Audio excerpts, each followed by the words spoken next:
Je vous souhaite la bienvenue, frères et sœurs, en ce dimanche des Rameaux, pour nous retrouver là où nous sommes, avec nos êtres tels qu'ils sont, pour accueillir avec joie le Christ qui vient et qui nous rejoint. Que chacun de vous soit en paix ce matin, où nous voulons nous mettre en présence de notre Dieu, où nous voulons écouter et méditer sa parole. Que chacun de nous reçoive de lui la joie, la paix profonde, la paix parfaite, qui seuls viennent de Dieu. Avant de commencer ce moment, nous prions.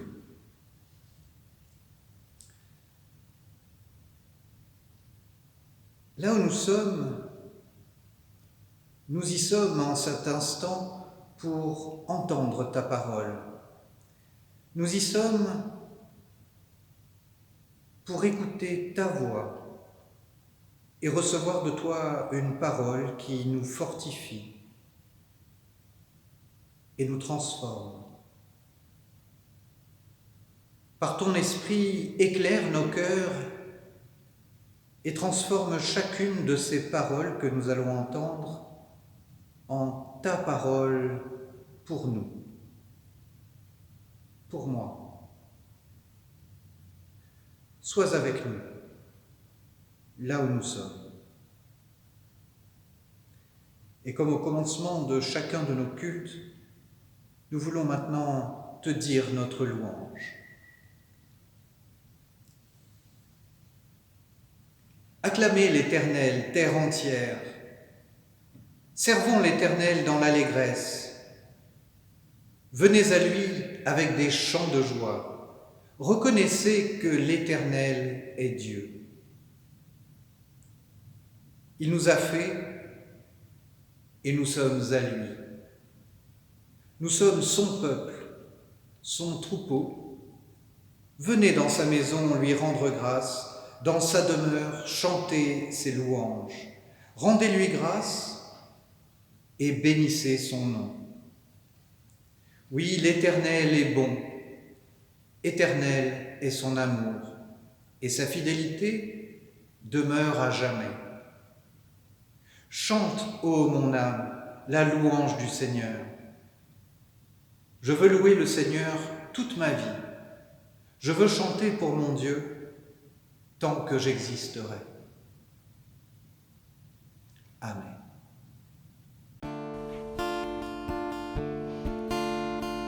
Je chanterai l'Éternel tant que je vivrai. Je chanterai l'Éternel. Je célébrerai mon Dieu tant que j'existerai. Je célébrerai mon Dieu. Je chanterai l'Éternel tant que je vivrai. Je chanterai l'Éternel. Je célébrerai mon Dieu tant que j'existerai. Je célébrerai mon Dieu. Que mes paroles lui soient agréables.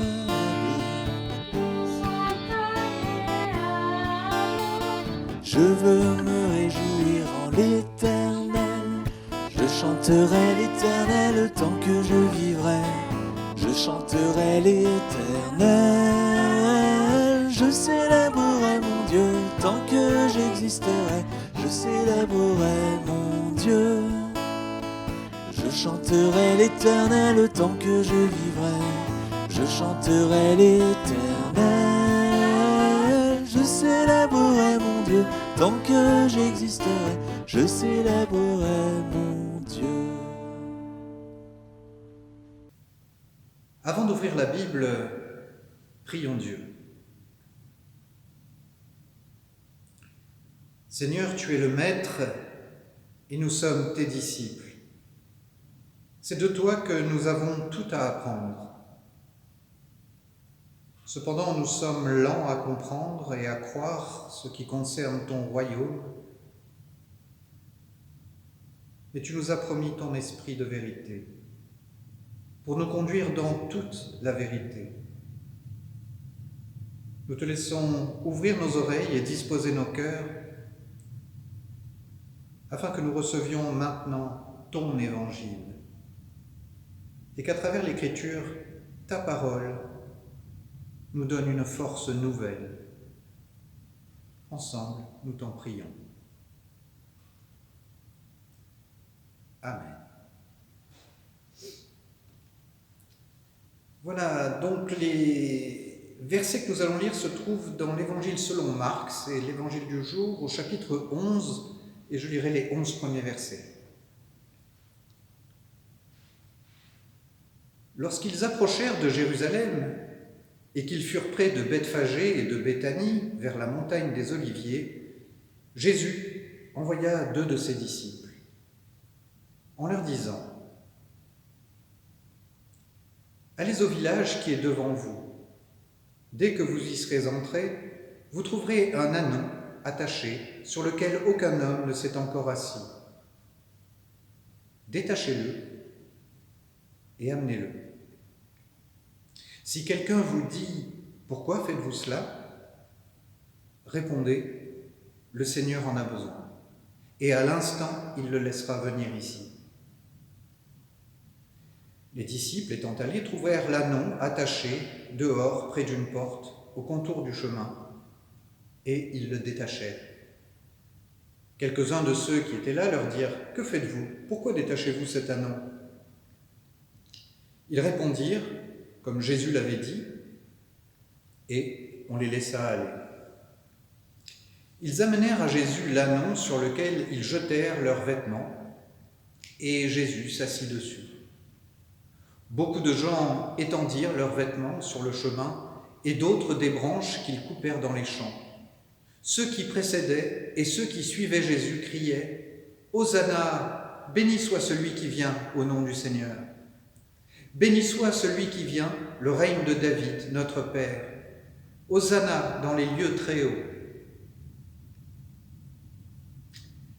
Seigneur, ta parole est source de vérité, sanctifie-nous par la vérité.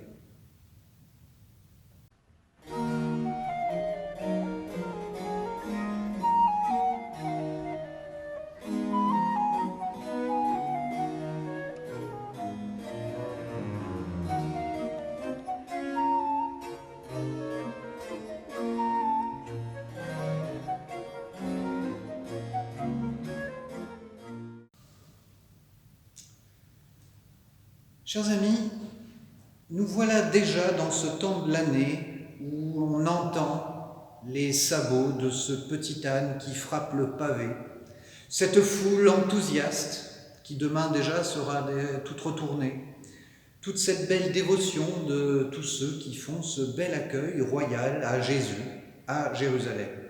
Et par habitude, nous nous réjouissons avec ceux qui sont au bord du chemin ou qui sont sur le chemin avec Jésus. Alors restons le cœur en joie, mais sortons peut-être un peu du cadre de cette extase devant Jésus pour écouter avec une oreille nouvelle ce que nous pourrions recevoir aujourd'hui de cette histoire d'ânon qui rentre dans Jérusalem. Mais avant de nous demander ce que nous dit ce texte aujourd'hui pour nous, il nous faut peut-être d'abord essayer de le lire dans la perspective de l'Église primitive qui raconte ce fait de la vie de Jésus. Essayez de comprendre déjà ce que ça signifie pour elle. En gros, nous poser la question : qu'a voulu dire Marc aux chrétiens de son temps ? Et bien sûr, ce qui nous renseigne immédiatement, ce sont toutes les allusions à l'Ancien Testament, avec d'abord la mention de notre ânon sur lequel personne n'est monté. Il est tout neuf, il n'a jamais servi, c'est pas une occasion, et ça rappelle furieusement Zacharie, 3 siècles plus tôt, qui disait ceci : « Exulte de toutes tes forces, fille de Sion, pousse des cris de joie, fille de Jérusalem. Voici que ton roi vient à toi, il est juste et victorieux, humble et monté sur un âne, sur un ânon, le petit d'une ânesse. » Alors cette allusion, on le sait, ne remonte pas à Marc, puisque Marc ne fait même pas d'allusion directe à Zacharie, mais tous ces premiers lecteurs, bien informés bien sûr de la tradition qui était en cours de formation toujours, eh bien savaient très bien que ce geste de Jésus accomplissait cette prophétie. On peut imaginer qu'il ne s'agit pas en plus d'une simple coïncidence, parce que ça semble être une initiative de Jésus lui-même, c'est lui qui envoie ses disciples chercher ce petit anon. Et puis, dans les acclamations de tous ces gens qui sont là, nous avons un psaume qui sort, le psaume 118, avec le verset 26, « Béni soit celui qui vient au nom de l'Éternel ». En fait, il faut savoir que ce psaume était devenu très vite un des grands textes messianiques des chrétiens qui l'appliquaient évidemment à Jésus. Et cette citation du psaume, elle est même complétée par l'affirmation que le règne de David, promis à son descendant, le Messie, va s'ouvrir, qu'il arrive, qu'il est là, qu'il est sur le point de commencer. Et enfin, peut-être les vêtements qui sont étendus sur le passage de Jésus, ici ou là, peut rappeler l'intronisation royale qu'on peut lire dans l'Ancien Testament. Alors, il y en a plusieurs, mais il y en a une, par exemple, dans le deuxième livre des Rois, avec l'intronisation de Jéhu. Et ça ressemble beaucoup à ce que nous lisons là.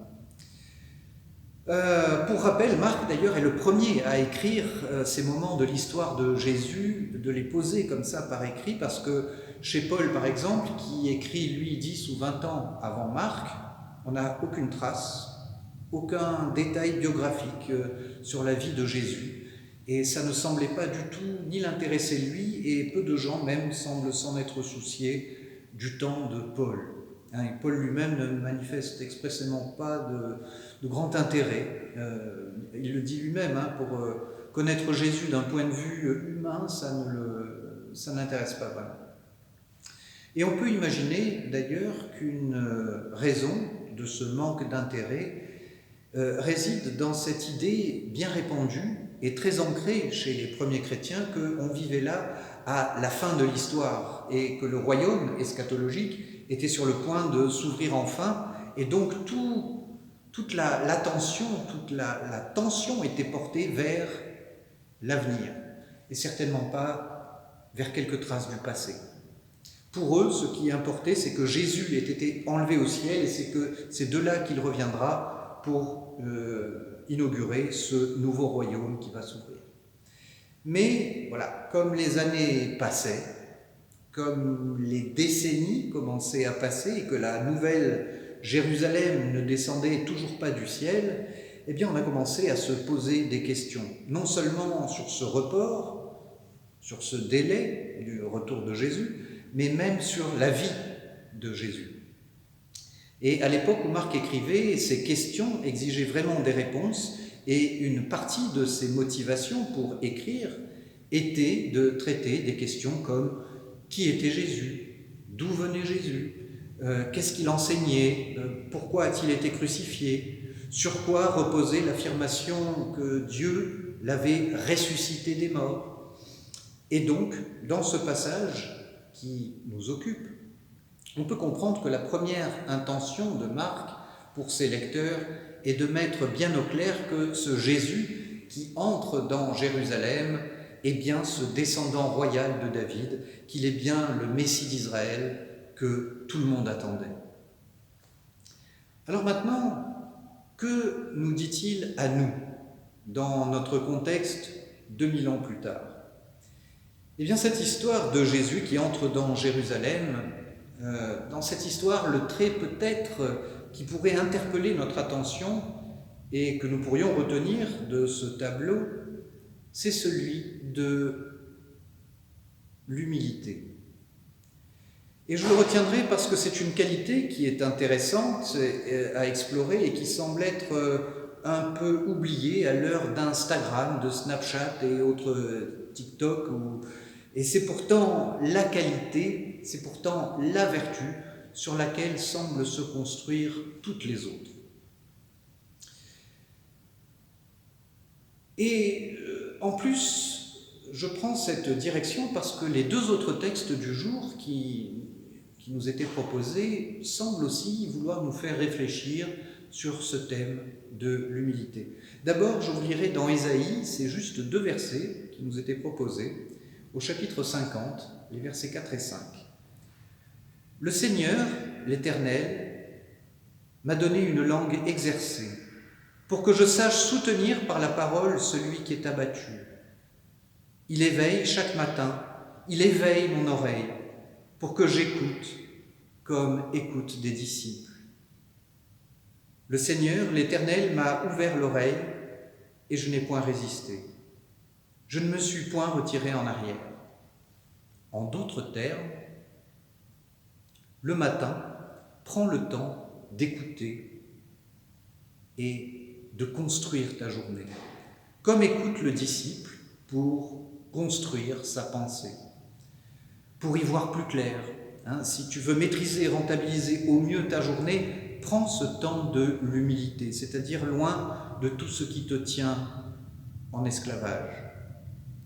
Un rabbin du XVIIe disait « Quiconque se conduit avec humilité a les idées claires ». Et il avait bien raison, parfois c'est l'humilité qui commande notre silence de tout ce qui nous distrait, comme une écoute pour construire notre journée. C'est exactement ce que Jésus faisait ça, et apparemment ça lui a plutôt réussi tout au long de son ministère. Il semblait toujours savoir qui il était, où il allait et pourquoi faire, parce que ça avait été toujours préparé le matin dans sa prière. Et puis après Ésaïe, le dernier texte du jour qui nous était proposé, c'est Paul qui semble lui aussi vouloir nous donner quelques directions pour encourager l'humilité chez nous. C'était un texte dans Philippiens au chapitre 2. Voici ce texte. Ne fais rien par esprit de parti ou par vaine gloire, mais que l'humilité vous fasse regarder les autres comme étant au-dessus de vous-même. Que chacun de vous, au lieu de considérer ses propres intérêts, considère aussi ceux des autres. Voilà proposés en termes simples les conseils de l'Évangile. Mais parce que nous avons parfois du mal avec l'humilité, pour rappel, alors que Jésus descendait de la transfiguration avec ses disciples et commence à marcher avec eux et commence à leur raconter qu'il va bientôt devoir souffrir, qu'il va devoir mourir. Et dans des moments comme ça, ces disciples qui sont là, rigolards, en train d'essayer de savoir lequel d'entre eux doit être considéré comme le plus grand, on a du mal avec l'humilité, même les disciples de Jésus. Et c'est pourquoi Paul nous parle de ce mystère que la théologie chrétienne a nommé la kénose, ce dépouillement de la divinité chez Jésus. C'est ce dépouillement, ce renoncement au pouvoir, à la puissance, qu'on entend encore dans la suite de notre texte du jour. Ayez en vous-même les sentiments qui étaient en Jésus-Christ, lequel, existant en forme de Dieu, n'a point regardé comme une proie à arracher d'être égal avec Dieu, mais s'est dépouillé lui-même en prenant une forme de serviteur, en devenant semblable aux hommes et ayant paru comme un simple homme, il s'est humilié lui-même, se rendant obéissant jusqu'à la mort, même jusqu'à la mort de la croix. Une véritable démonstration d'humilité. Alors maintenant, il y a un paradoxe peut-être dans l'équation, car si on peut éventuellement surveiller son taux d'orgueil et qu'on peut le rectifier, on peut descendre d'un étage quelquefois, et c'est même recommandé, mais est-ce que ce n'est pas en revanche un peu vain que de vouloir, voire hypocrite d'ailleurs, que de chercher à cultiver l'humilité? Est-ce que ce ne serait pas un peu comme cultiver l'hypocrisie? Parce que l'humble n'a pas conscience de son humilité. Et c'est là qu'est notre difficulté.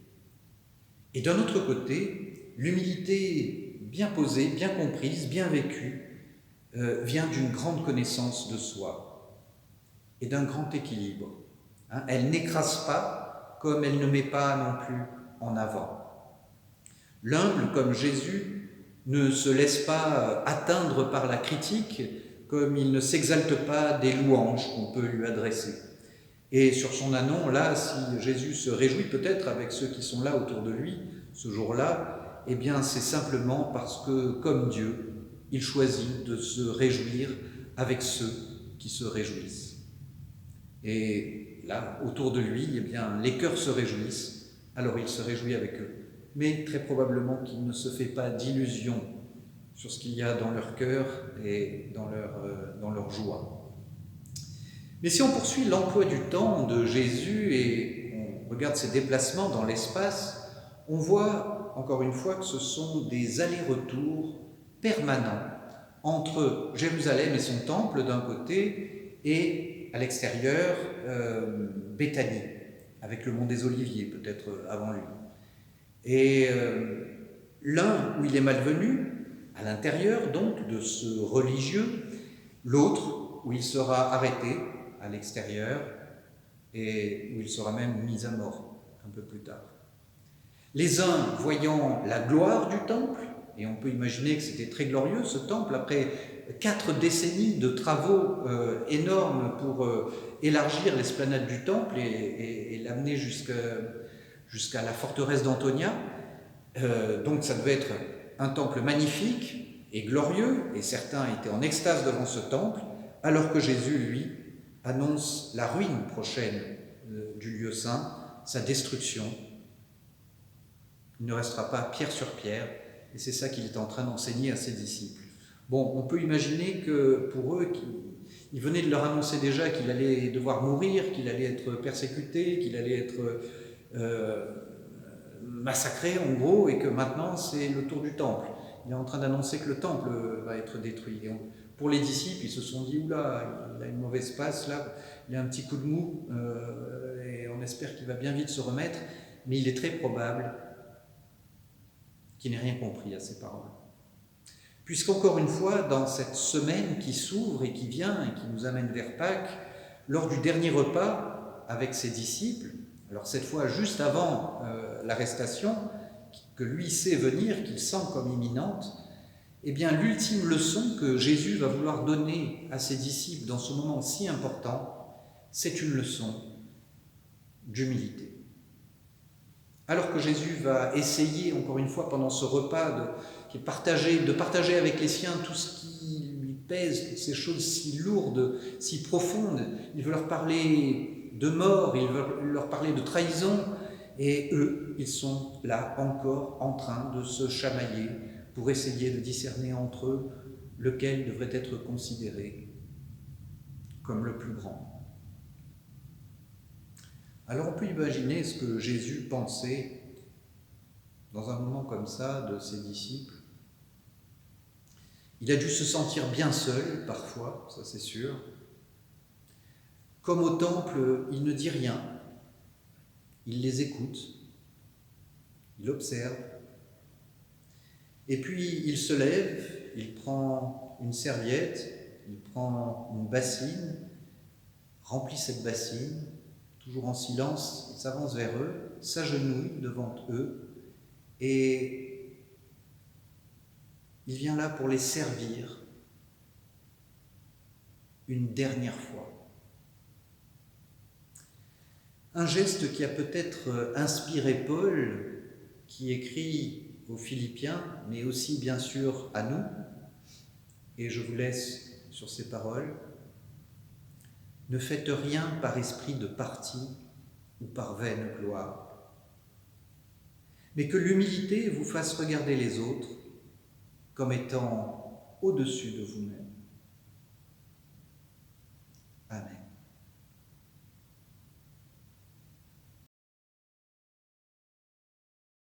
Toi qui disposes de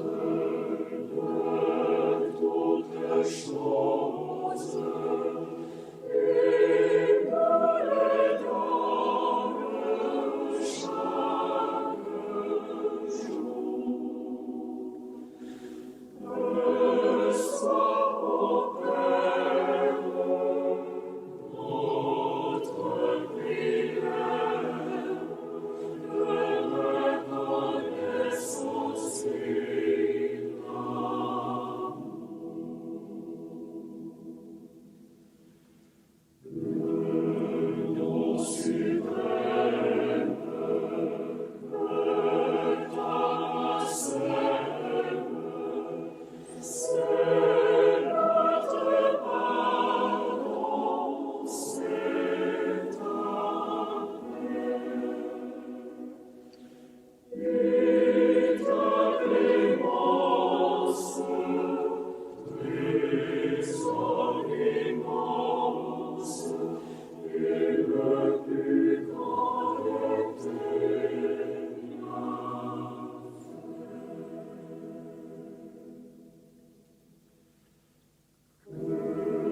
Voilà, prenons un temps maintenant pour nous unir dans la prière. Ô Dieu, notre Père, tes mains se sont ouvertes pour nous et nous voulons t'en bénir.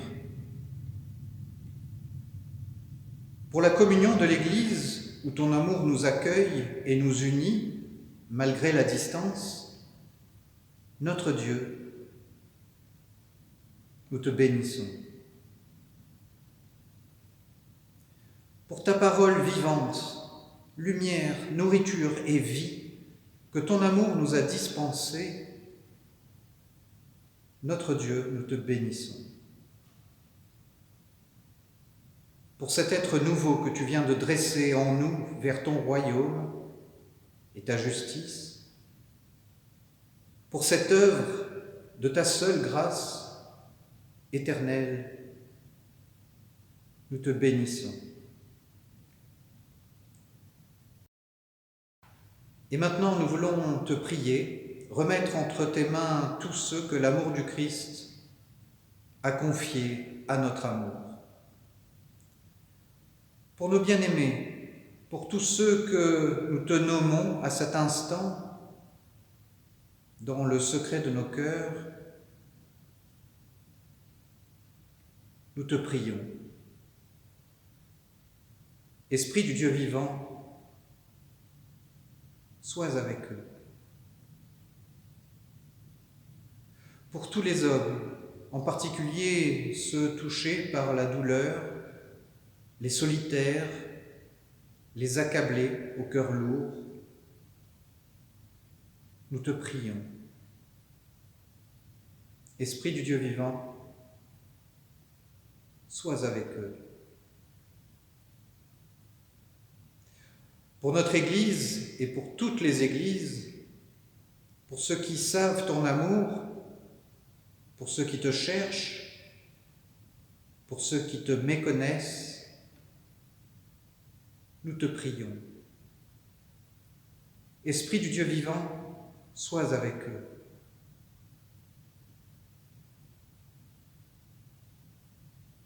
Et tous nos cœurs unis dans la même foi en toi, et la même consécration à ton service, élève vers toi, dans la communion de l'Église universelle, la prière que Jésus a enseignée à ses disciples et que nous te disons par le chant.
Voilà, c'est la fin de notre service. Merci de l'avoir suivi dans la distance et en ce jour de fête et de liesse que se veut la fête des rameaux.